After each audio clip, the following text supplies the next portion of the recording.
But each person is tempted when he is lured and enticed by his own desire. James 1, verse 14. The word desire in the verse may carry a sexual connotation, but it has a broader meaning, including any human longing for what God has prohibited. Not all desires are evil. God gives good desires to His people to love His law and obey Him. James here is talking about the evil desires that lead to sin, similar to what we see in 1 Peter 2:11 that says, "Dear friends, I urge you as aliens and strangers in the world to abstain from sinful desires which war against your soul."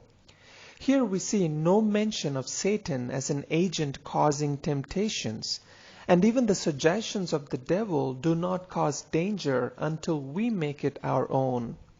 So in verse 14, James highlights individual responsibility for sin. He is using a metaphorical language from fishing to convey the mode of operation of the evil desire.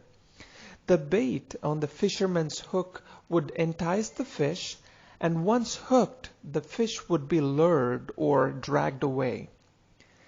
James, although not a fisherman himself, seems well acquainted with this profession, and the analogy is certainly apt.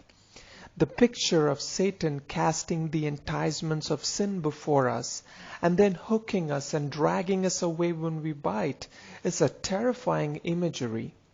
In 2 Samuel chapter 11, we see how David was lured into committing sin with Bathsheba.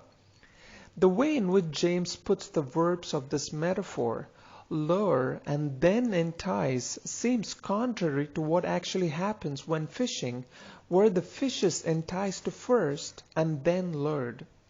But James is certainly making a point from this original context of fishing, while he may have swapped the words due to the frequent use of the metaphor, or known as a dead metaphor that loses its literal value over time, but certainly conveys the point. Have a blessed weekend.